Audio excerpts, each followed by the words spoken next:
Hello, everybody. I'm Howie Hawkins. I was the Green Party and Socialist Party candidate for president in 2020.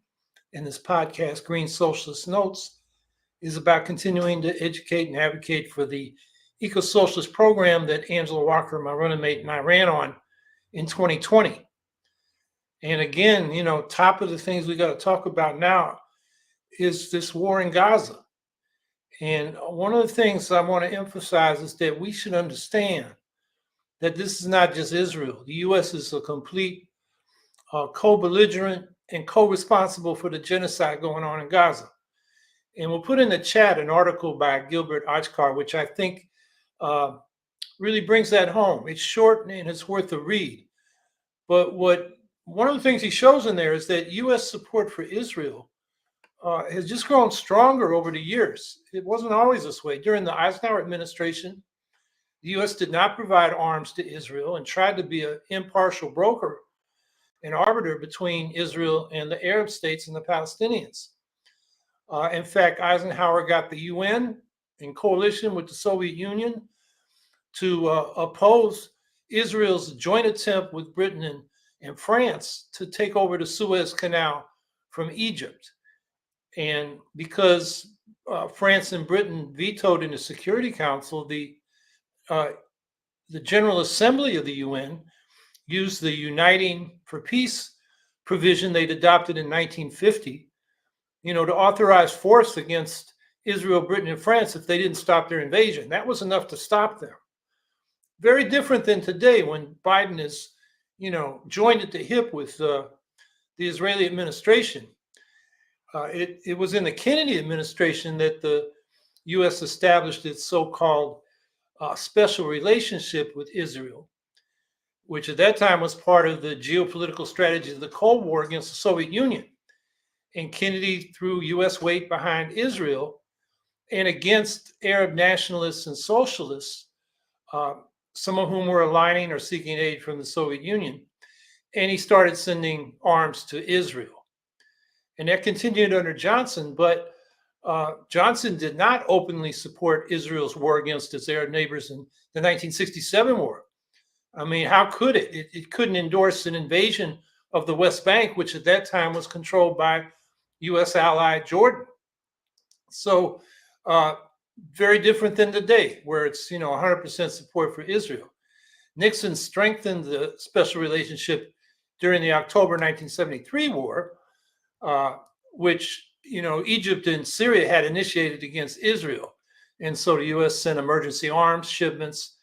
But that's what led to the occupation of the West Bank, and the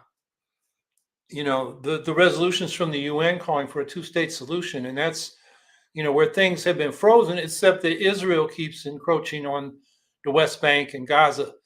Under the Reagan administration, the U.S. did not support the Israeli invasion of Lebanon in 1982, and it intervened as a mediator to facilitate the evacuation of the Palestine Liberation Organization combatants in Beirut, helped them get out of there safely. Very different than today.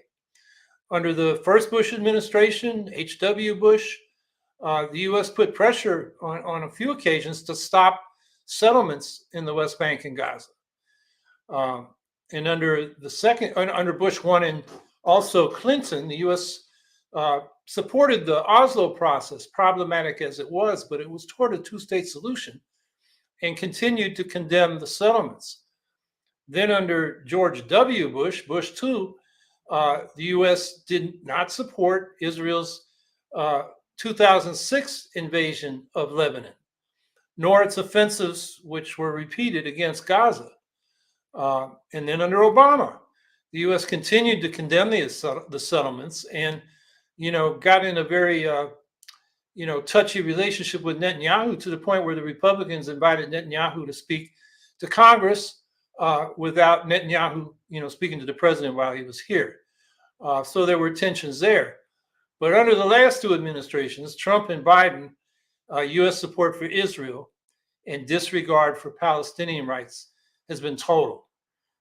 Trump proclaimed with his bombastic words and showy actions that relationship. Biden has proclaimed it with his biased words and quieter actions in providing massive weaponry, weaponry that has been diverted from Ukraine, who really needs it. So Oshkar goes into more detail about Biden's participation in Israel's genocidal war, and including his, Biden's broken promises to reverse Trump's embrace of Israel and the Arab autocracies. Biden, when he was running for re-election or election, said that we're going to have a more distant relationship with Saudi Arabia, and said he was against the Arab-Israeli normalization that excluded the Palestinians in the Abraham Accords. Instead, they pursued them, and he did not reverse the many other provocations by Trump against the Palestinians, including moving the U.S. embassy from Tel Aviv to Jerusalem, closing the U.S. consulate in East Jerusalem, where the Palestinians live, and closing the PLO office in Washington. Instead, Biden has continued Trump's reactionary policies on Israel, Palestine, and the whole Middle East. So, we need to keep pushing for a permanent ceasefire, emergency humanitarian aid, an all-for-all hostage prisoner exchange between Israel and Hamas. And now we got a new demand to restore the funding to UNRWA, the United Nations Relief and Works Agency, which is focused on the Palestinians, providing aid and services to millions of Palestinians, not just in Gaza, but the West Bank, Jordan, Syria, and Lebanon. And Israel says that a dozen UNRWA employees were part of the October 7th attack on Israel. But that doesn't excuse collective punishment of millions of Palestinians for the alleged actions of a dozen of UNRWA's 13,000 employees. This is just mean-spirited barbarity on the part of the U.S. And the other thing we have now is the, exchange at a little higher level of artillery and missiles between Iranian militias and U.S. forces stationed in Syria and Iraq. This has been a low-level, endless tit for tat going on for years, but now it's escalated. What could stop this? I mean, look, the U.S. bombing Iranian militias and some of their infrastructure is not going to take out those militias or that infrastructure. They'll regroup, reorganize, and fire some salvos back at U.S. bases. What will stop it, or help stop it, is a ceasefire in Gaza. And that will tone down the low-level war and prevent it from escalating into a full-scale conflict with Iran. So the ceasefire, we got to keep pushing on that. And as I've said, we're moving the needle on it. More and more people in Congress are for it. More countries around the world are for it.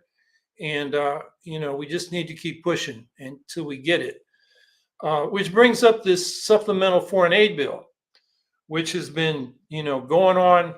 The negotiations and the debate about it's been going on since, I guess it was October when Biden introduced it.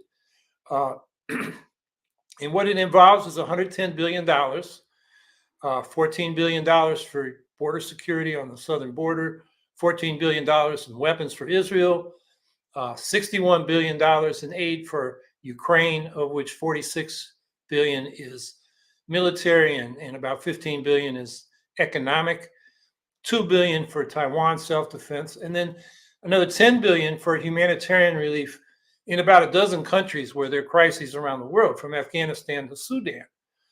And this thing has been languishing. It looks now like the language is going to be published. Maybe it already has. I haven't seen it this morning, but it will this weekend, they say. But the House Speaker, Mike Johnson, has said, quote unquote, it's dead on arrival. He hadn't even seen the text, but he probably knows the outlines. And the fact is, the MAGA Republicans like Johnson could not care less about any of the issues in this package. They don't care about Israelis, Palestinians, or Ukrainians.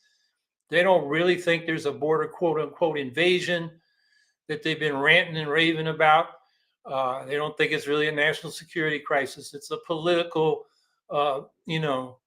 wedge issue that they're using to mobilize their base. And all they care about is getting Republicans elected, and they won't do anything productive to pass a bill like this under Biden. So the question now is, will the moderate Republicans, and moderate is, I guess you got to put that in quotes because these are very conservative people, but they're not as crazy as the MAGA Republicans. Will they vote with the Democrats to force a vote on this bill in the House, which Johnson doesn't want to bring forward? They can do it through a discharge petition. And so the question is, are they going to do that? If they don't, there's talk about the Senate passing legislation, this legislation in pieces, separate the Israeli aid, the Ukraine aid, the border security, and the other pieces, and have separate votes on each. I think that would be a good outcome because then we'll get members of Congress on the record separately for the Ukraine aid, which should pass, the Israeli aid, which should not pass, the anti-immigrant border security, which is draconian. It should not pass. It's very anti-immigrant. And then the Taiwan and humanitarian aid, which should pass.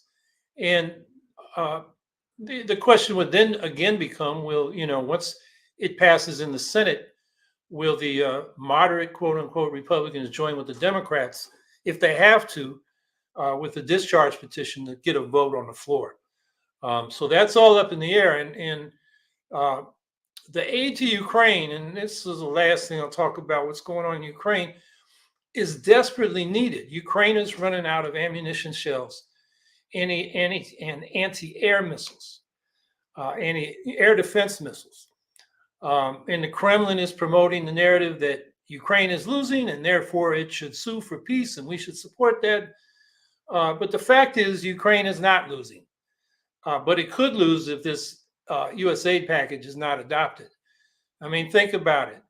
Russia was the world's third largest military force after the U.S. and China when they invaded and thought they could take over Kyiv in a couple of days and install a puppet government and control all of Ukraine. They didn't count on the Ukrainians who resisted and fought and defeated them in that effort. And over the course of the first year of the war, the Ukrainians pushed Russia out of about half of the land that they had initially occupied with their invasion. This last year, it's been, the front line has been pretty much stuck in place.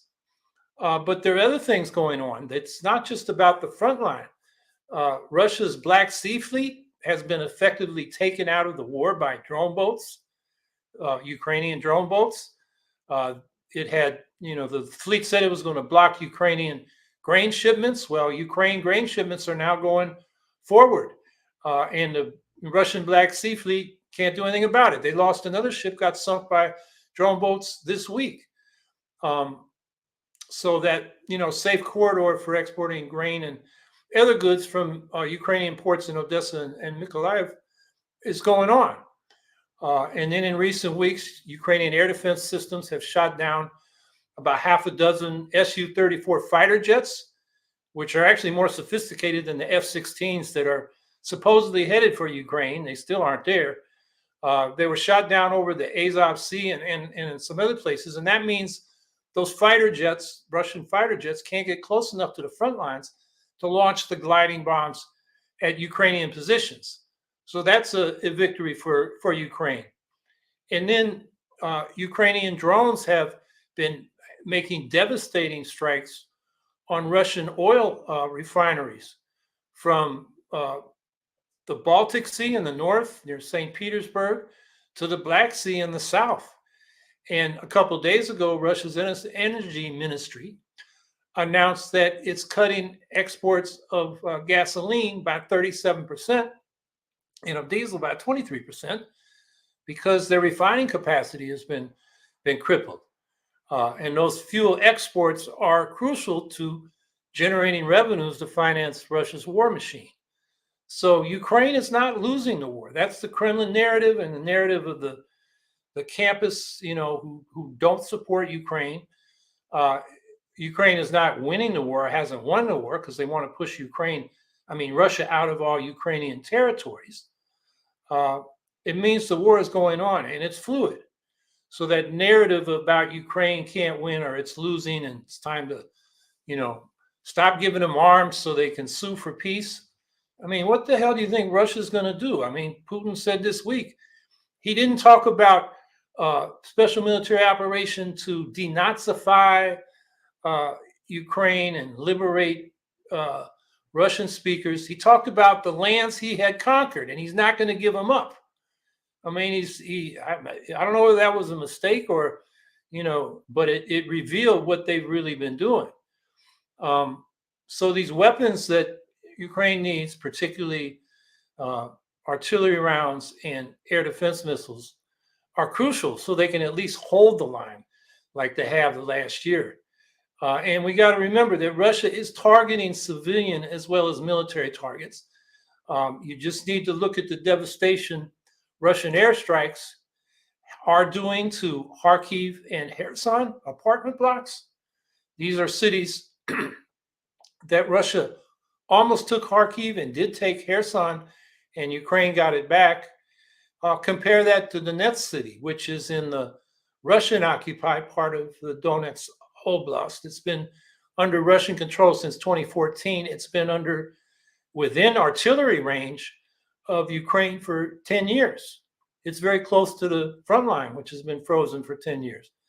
But Donetsk is largely intact. It's not flattened.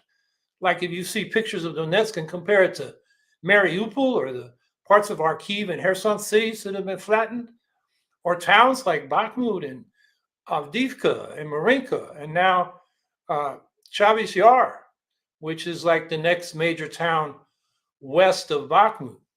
Russia is flattening these cities. They're just wiping out all the civilian infrastructure, residences. That's what Russia's invasion is doing.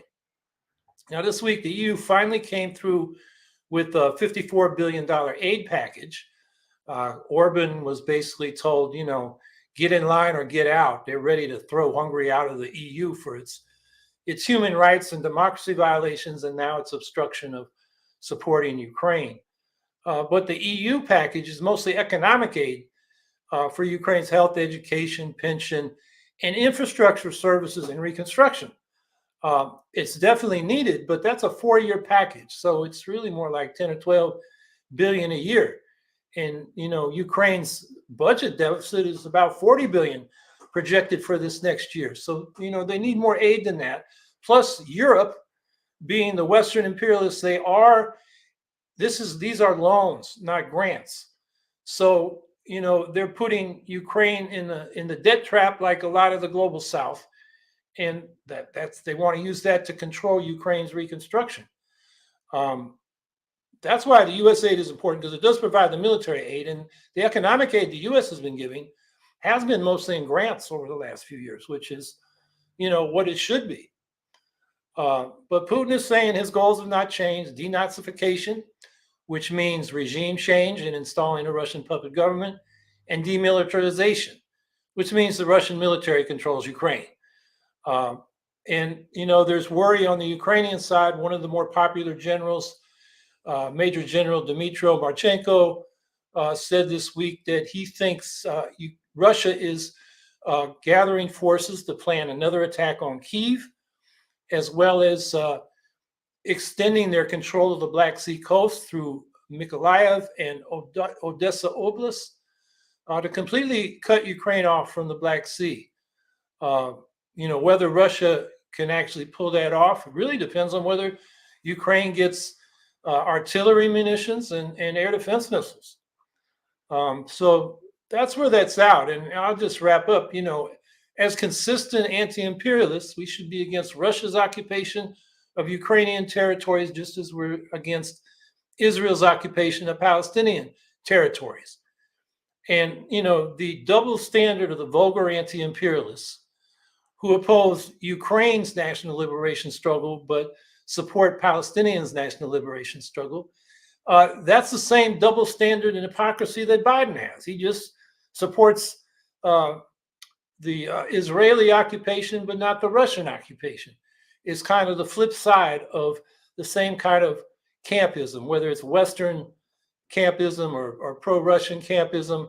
It's not anti-imperialism, and that's where we should be. So that's my evaluation of what's going on in the news and what we should be doing. We should be supporting ceasefire in Gaza and getting those that military aid package and economic aid package to Ukraine.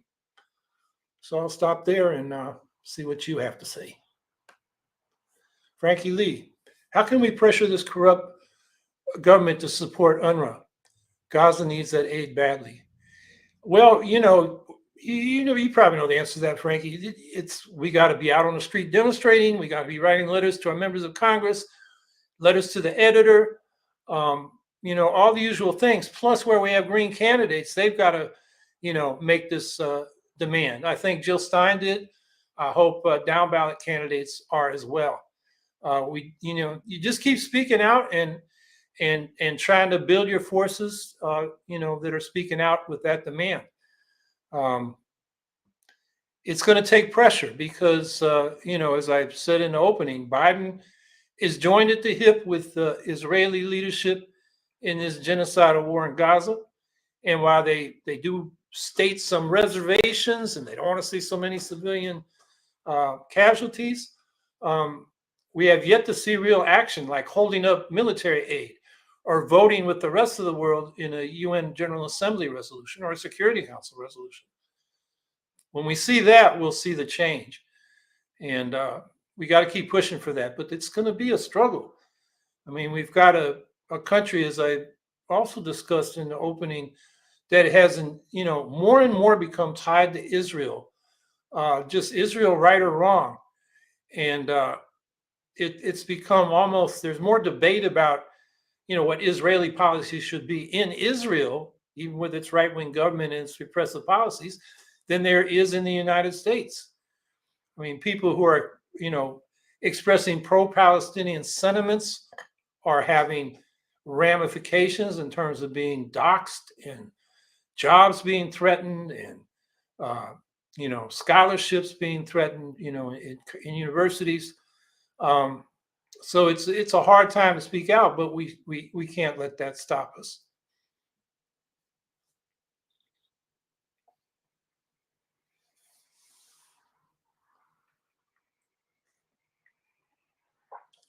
Comments on the attacks on Representative Omar. I think I saw a headline, they made another attack. I mean, these are just, it's the Republicans, trying to make a wedge issue to mobilize their forces and demonize, the Democrats. And Ilhan Omar becomes an easy target for them because she's Muslim, she's Black, she's an immigrant. All the things the Republicans, all the kinds of people the Republicans say are causing problems that they're going to solve with their crazy policies. Omar should be defended from these ridiculous attacks.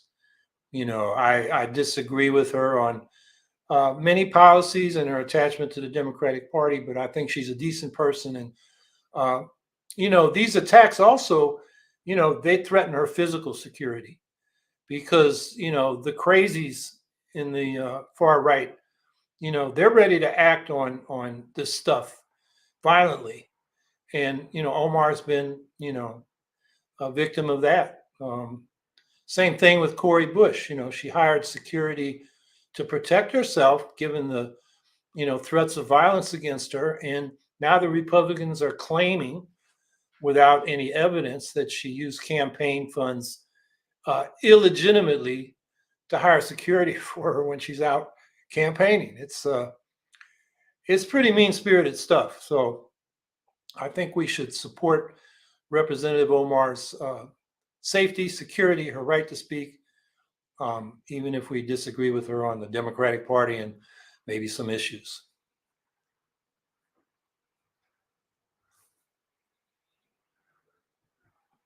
Vicky Corden, the right wingers are going after Taylor Swift. Yeah, I mean, I think, that gives me hope that they're going to really lose badly in November. I mean, they're going after a very popular person with a large following. She endorsed Biden last time. She'll probably endorse him this time. And then they're going after, NFL viewers who probably, span the spectrum of politics. I'll count myself on the left, but there are a lot of, conservative right wingers that watch NFL. And her boyfriend, Travis Kelsey, is a, NFL star. And the right wingers are, they're drumming up this conspiracy theory that she's become popular because the DNC is promoting her. So when she makes her endorsement of Biden, more people will follow it. It's about as bizarre a conspiracy narrative as you can spin. Um, and, I think it shows, the right wingers are self destructive and they'll believe anything. They are the worst suckers. I mean, look at QAnon. The world is run by a bunch of pedophiles operating out of pizza parlor basements. It's bizarre. It's just bizarre. It's like these people have just gone batshit crazy.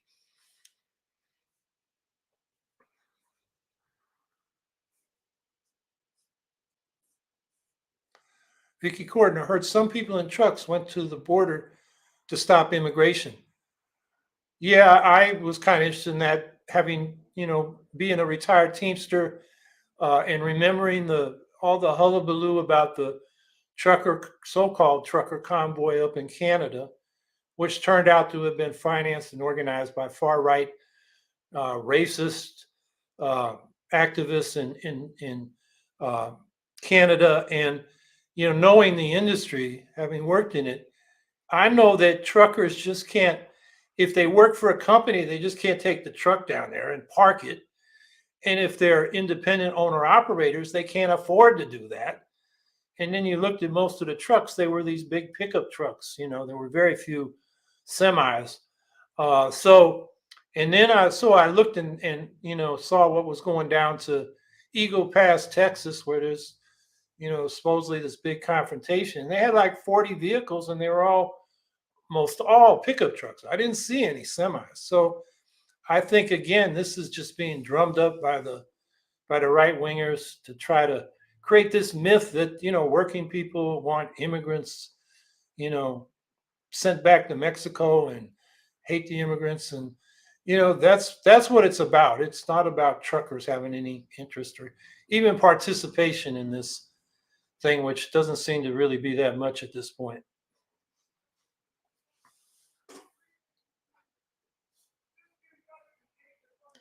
Frankie Lee, Howie, do you think the border situation can be resolved? Yeah, I mean, I've talked about that the last, several times in the last, several weeks. I think we should just legalize immigration, give documents to the undocumented, let them work. We have a tight labor market. I was talking with someone who is in the dairy industry in Wisconsin. They need workers. I know that the dairy farms in upstate New York depend on immigrant labor. We just had the Hotel Association, the Hospital Industry Trade Association, asked Governor Hochul of New York to give work permits to the immigrants that have been bussed up here from Texas and Florida because they need help in that industry. So we can absorb the labor. And, these people are coming here because they admire the relative freedom we have and the economic opportunity. We know from statistics that immigrants are very enterprising. They start lots of businesses. They commit far fewer crimes than native born Americans. They're an asset to our society. And so to resolve it, we just need to be reasonable and humane. Instead, we've got the Republicans trying to make it sound like an invasion of aliens, and the damn Democrats going along with that. I mean, we haven't seen the details yet, but apparently the Democrats gave the Republicans a lot of what they were demanding in terms of, remain in Mexico policies, putting people in concentration camps instead of them releasing into the population while they await their asylum hearing, pretty much getting rid of asylum, which is, if the United States is to be a beacon of democracy and human rights, and we don't provide asylum to people running from, repression and violence, I mean, what the hell are we? We aren't what we say we want to be. So I think, we really need, that's where the Greens could make a big difference because the Democrats have pretty much ceded the premises to the Republicans. This phony crisis at the border. Yes, there are a lot of people, record numbers, who are trying to get in, but ask yourself why. Well, a lot of these people are coming from countries like Venezuela, where we imposed very strict sanctions, which have further impoverished that country. We've supported right wing dictators in places like Honduras and Guatemala over the years, which have created repressive environments that people are running from. Uh, the whole drug thing is, in Mexico, a lot of people are running from that violence between these drug gangs. But what drives that?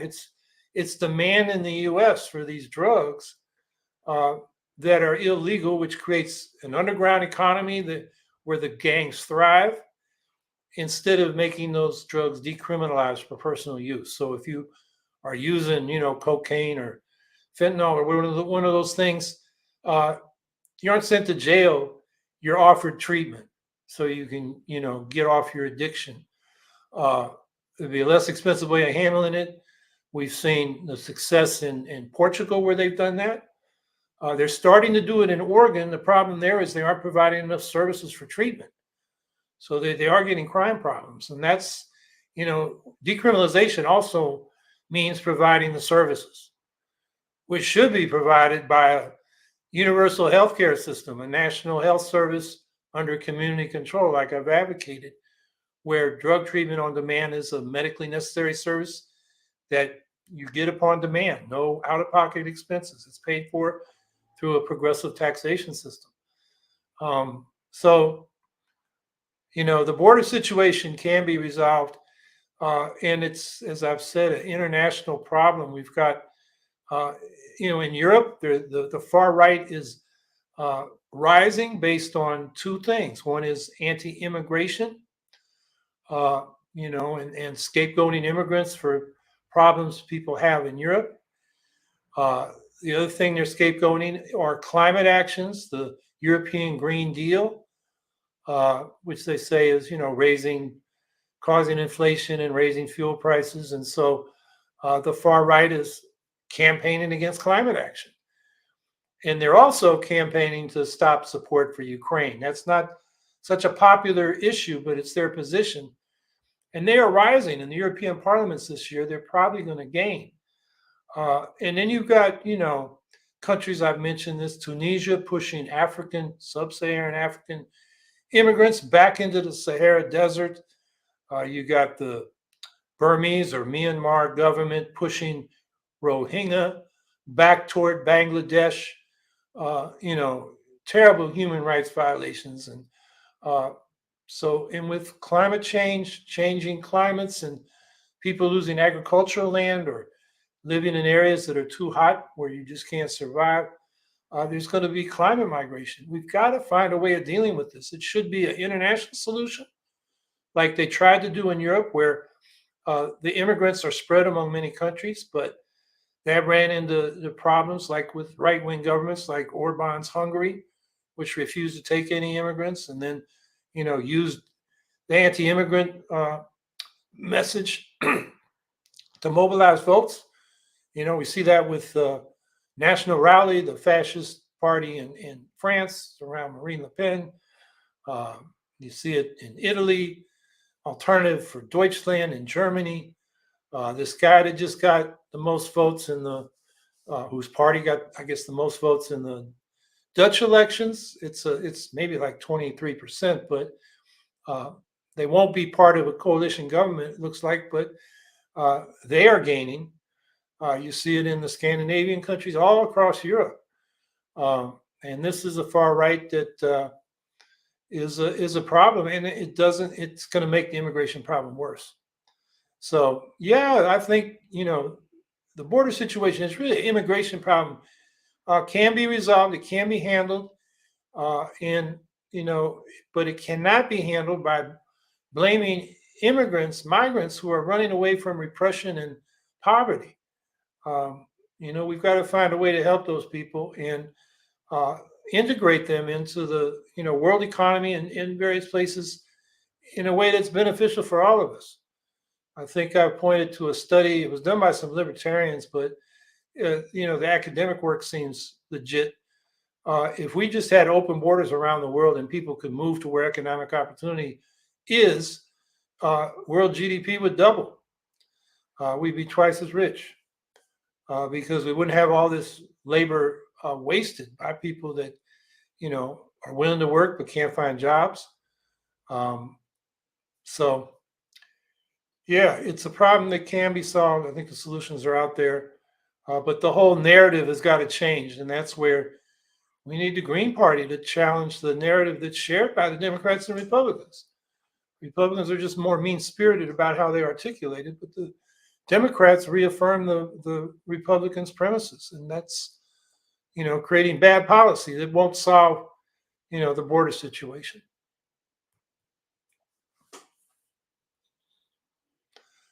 Dig Doug, if Greens catch fire and challenge the duopoly, would we replace one of the major parties, or would existing parties collapse into a Democratic Republican legislative majority? Well, I think overall, nationwide, what we need is proportional representation and ranked choice voting for president, proportional representation in the House, and that would create a multi-party, an inclusive multi-party democracy. I don't think either the Democrats or Republicans will collapse the people, the rich people in this country that fund those parties. They need that two corporate party system because it gives us the illusion of choice when in fact both parties agree on the basic economic and foreign policies the United States pursues. Neoliberal economic policies and neoconservative imperialist policies abroad. So I don't now in localities you may find where the Greens gain ground, even electing a legislative majority on a city council. You may see the Democrats and Republicans come together. We saw that in when was it 2002 or 3 when Matt Gonzalez, the Green candidate for mayor of San Francisco, got into the runoff against Gavin Newsom, who's now the governor of California, and talked about being a presidential candidate in place of Biden or the next cycle. And what happened then was the Republicans, who are a minority in San Francisco, their candidate didn't get through, so they supported Gavin Newsom. So we had a Republican-Democratic coalition to defeat the Green. And it was a close election. I mean, Matt won the vote counted on election day, and Gavin Newsom squeezed ahead when they counted the ballots submitted on paper ballots. And I've always questioned, how much, whether those ballots, there wasn't some ballot stuffing at that time. This is early on when they were doing mail-in ballots. And I'm not sure all the checks that we have now are in place. In any case, that's a case where the Green was doing well, looked like they might win. So the Democrats and Republicans got together to defeat the Green. So you could see that in localities, but I think overall, we won't see the two major parties collapse.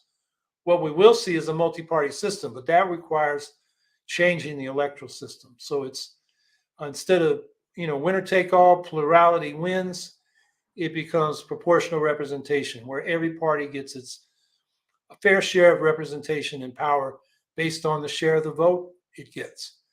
And then if that happens, I could see the Greens becoming the biggest party. You look at our platform compared to the Democrats and Republicans, our leading issues like Medicare for All, Green New Deal, tax the rich, and others poll much better than the policies of the Democrats and Republicans on those questions. So once we get into the legislatures and we have that legitimate platform from which to present our views and our policy proposals, I think we're going to win more support than even we have now. And, the public opinion polls show that. The big problem in American politics is that public opinion doesn't translate into public policy because of this two corporate party system. So we need an inclusive multi-party democracy through proportional representation. That's how I think we'll end up getting beyond the duopoly. If we don't get rid of winner-take-all plurality elections, you're going to have a duopoly. It's called Duverger's law, a political scientist in France. He came up with this uh, analysis in the 1950s that when you have winner take all plurality elections, you naturally get two major parties because a third party that may be smaller than the two big parties will end up dividing the vote or perceived to be dividing the vote for the party closest to it. So its support diminishes and people settle for the lesser evil. That dynamic is really strong. And I think it's going to be in effect this year. I mean, a lot of people are hopeful the Greens vote will really go up because so many people, 63% according to the last Gallup poll, want a third major party. And, Jill Stein and Cornel West are polling between 1% and 4%.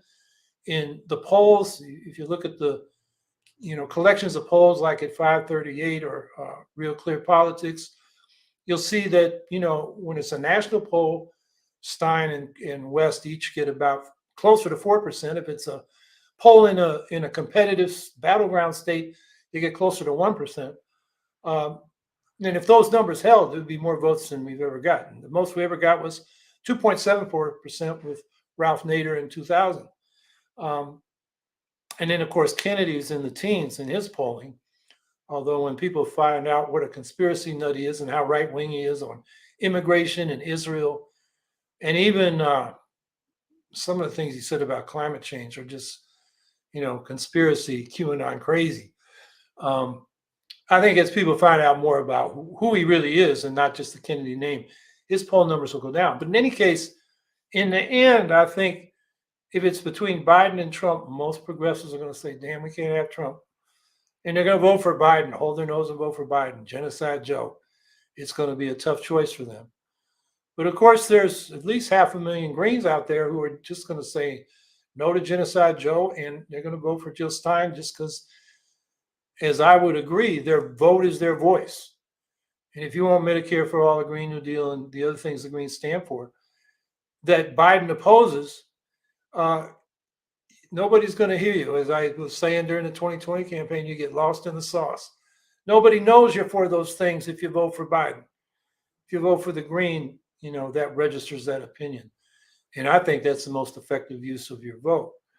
But anyway, I'm getting off the question. The question is, what will happen when the duopoly breaks up? I think we break it up by going to proportional representation and an inclusive multi-party democracy, which will have 4 or 5, pretty large parties.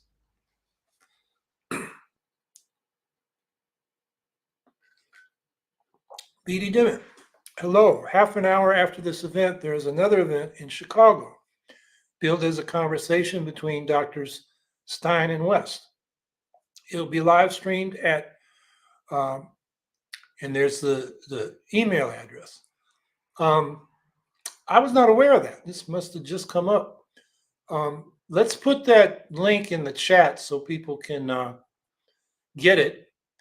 And yeah, that'll be an interesting conversation. I guess I will tune in because I'm curious to see what they have to say to each other. I know Stein has said she would welcome West as her vice presidential candidate, and I think that would be pretty powerful. They're both well known. West's strength is speaking to the public and the media. Stein has a campaign organization, which is not West's strength. He's going to have trouble with ballot access, so that would be good. So I hope that comes up in that conversation.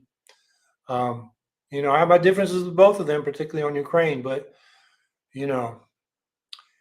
it's either them or Genocide Joe, and I guess I'm going with them. Or at least Jill, because she's building a party. West is just running a one-off campaign for himself. He was in the news that he's formed a party, Justice for All, but that's a ballot access device. In some states, it's easier to get on a ballot as a party than as an independent.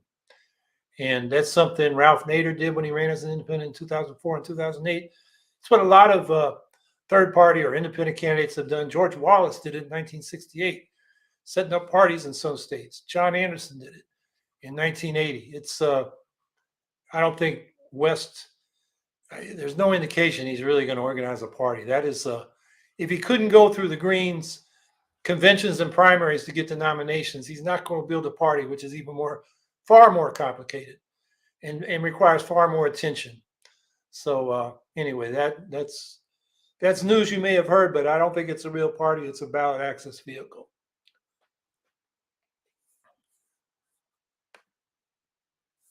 Scout Trooper 164. I really can't tell if Cornell believes what he says. Jump from the People's to the Green to Independent to Justice Party.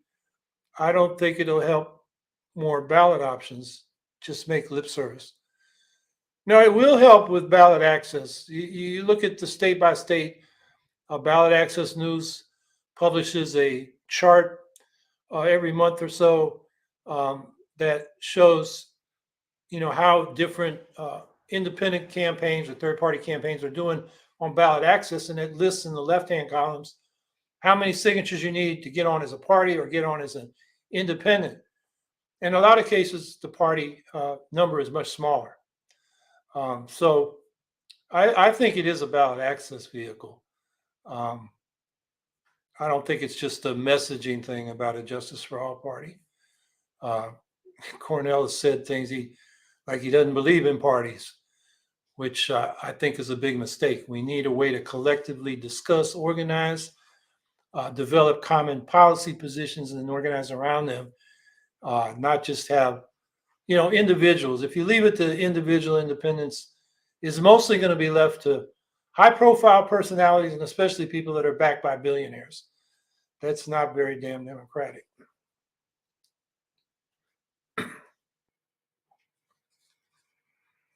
Emil Sachs. How many states is it even an issue who you pick for president? In Oregon, it means nothing. 7 to 8 electoral votes. Laugh out loud. Remember when Dems pretended to dislike the Electoral College? Yeah, that's another case of Democratic Party hypocrisy. I remember when, right after Bush v. Gore came out, and the Supreme Court handed the presidency to George Bush without finishing the recount in Florida, Hillary Clinton, who had just first got elected to the U.S. Senate, in her first news conference in Burlington, New York, or Binghamton, New York, said that she was going to introduce a bill to abolish the Electoral College. In fact, Dick Durbin already had a bill in the previous session. And then you come to the session where Clinton was elected, that first Congress in 2001. She never introduced a bill. Dick Durbin didn't reintroduce his bill. And the Democrats punted on that. Now, the session after that, the Durbin bill got reintroduced, and there's been a version of it ever since, but it's not been an issue for the Democrats. It has a small number of sponsors. Nobody's campaigning or organizing around it.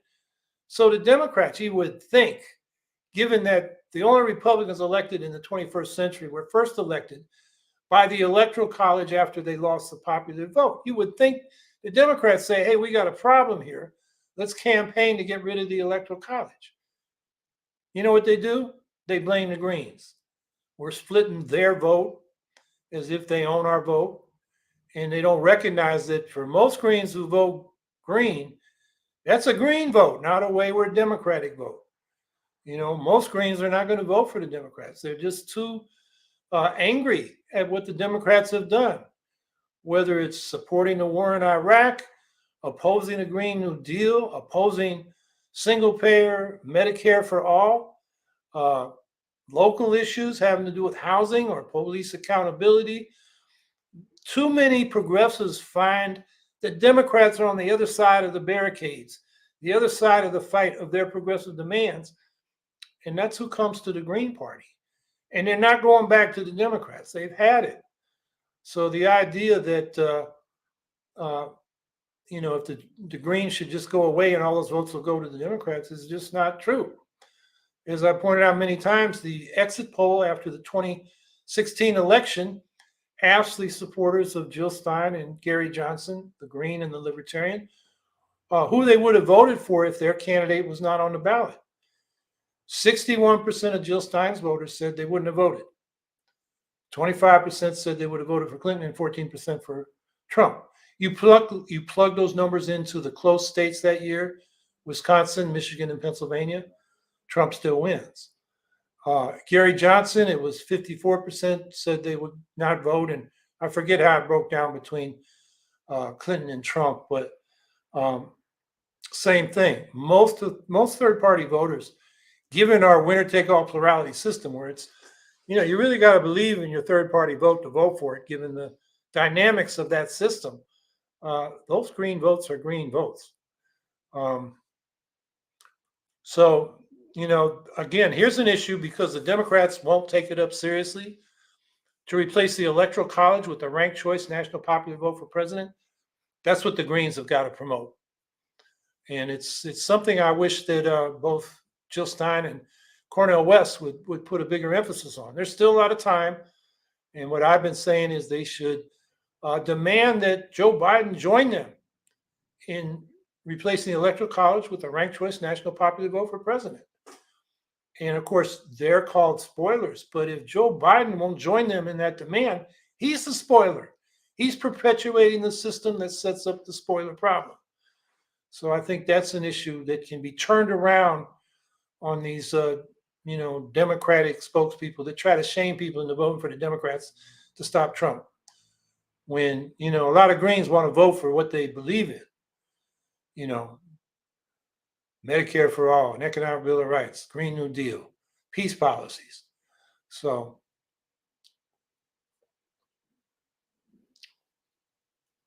in the first part of the question, how many states is it even an issue? Well, one thing that comes to mind there is that except for 4 to 7, depending on the pollster and the political scientist you consult, except for 4 to 7 states, we already know who's going to win, these states. They're either, majority blue or majority red, majority Democrat or majority Republican. It's only in a few states where it's competitive. So, your vote in those states is your opportunity to those states that are not competitive, your opportunity to really speak up for what you want. In the competitive states, you got to make a strategic decision.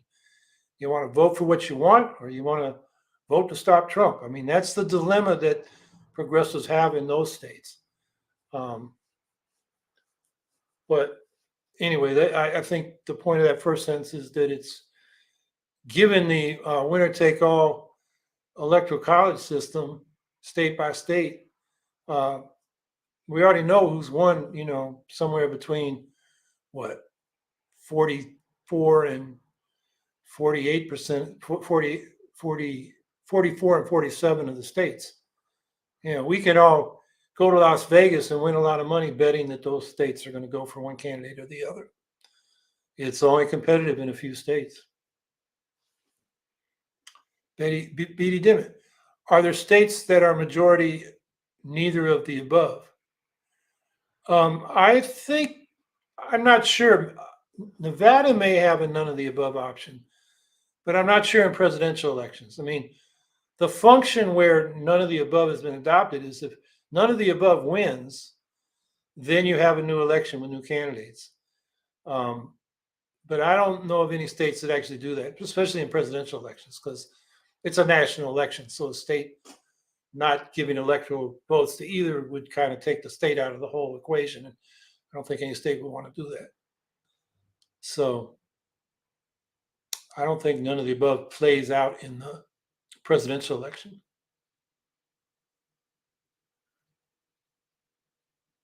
I don't mean officially, I mean non-affiliated. You mean states where the majority of voters are not affiliated with either Democrat or Republicans. There are a number of states like that, and it's growing. I couldn't tell you off the top of my head, but you can, find those statistics online pretty easily. Yeah, and nationally, there are now more people that are not affiliated with either Democrat or Republican than are affiliated with Democrat and Republican, both of whom are losing people affiliated with those parties steadily. Majority of people want something else.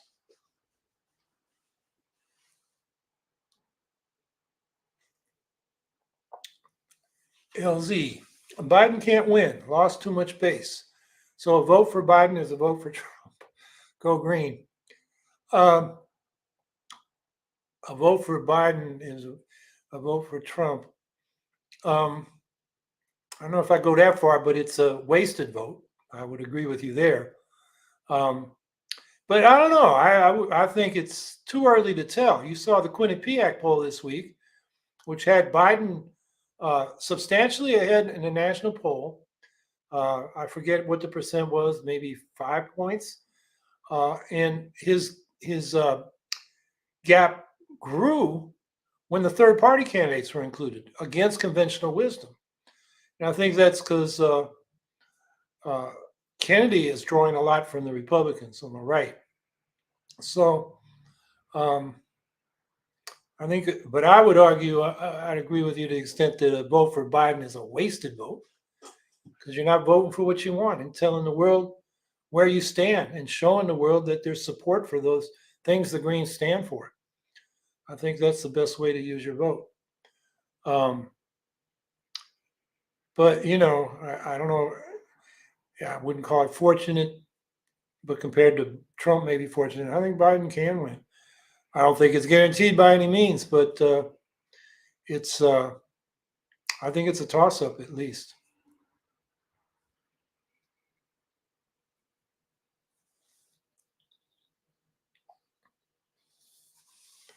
Amy L. Sachs, I think another Dem just jumped into the Washington race with the incumbent and the Green Party candidate, Jason Call. Yeah, I saw a note from Jason Call about that. Hard to keep up with all the twists and turns, though. Yeah, so, and Jason says that's good, gives him more of a chance to get into the second round. Washington has one of those stupid top two systems where they have a nonpartisan primary of candidates from every party, including multiple candidates from parties. It takes the nomination process away from the parties. California has the same thing. And so the two candidates that get the most votes in the primary move on to the general election and have a runoff. And so you could have two Democrats, you could have two Republicans. It depends on the district. This is a majority Democratic district. So the question is whether it's going to be two Democrats in the general election or Jason and a Democrat in the general election. So he's hopeful that having two Democrats gives him a better chance to get into the final race compared to when there was a Republican and a Democrat and a Green. I can't evaluate that. I'd have to look at the numbers and study it, but I hope he's right, and I hope he does make it to the general election. Petey Dimmitt, would one election cycle with a Green President of the United States campaign topping 5% be enough to break through the two-party lock? I think it would give the Greens a lot more resources in the subsequent presidential election. And, for people not familiar, there'll be a little bit over $100 million available for the presidential campaigns that get over 5%. If they get over 25%, they're considered a major party and they get the full 100 and whatever $million. If it's between 5 and 25%, they get a prorated portion of that. So if the Greens got just 5%, it would be at least $20 million. But it could only be used by the Green nominee in September and October of the 2028 presidential campaign, which would be great. We could do some TV advertising, put a lot of field organizers out there, maybe borrow against that money earlier in the campaign to fund ballot access and so forth.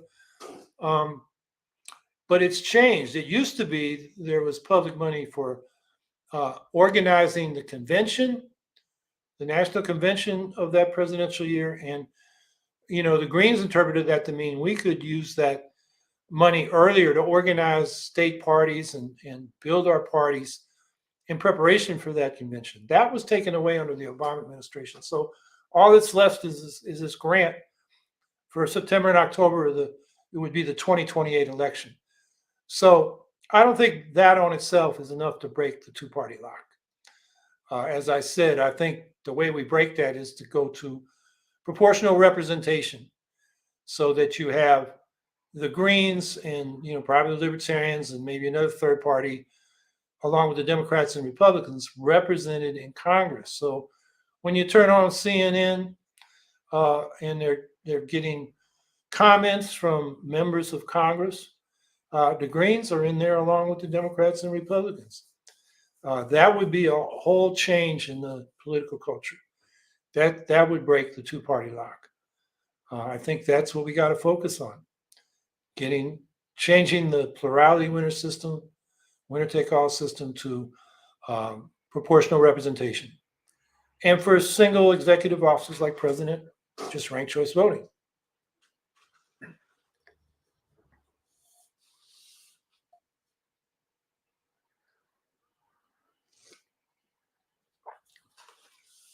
Okay, well, today I guess people want to talk about the presidential election and what's going on there.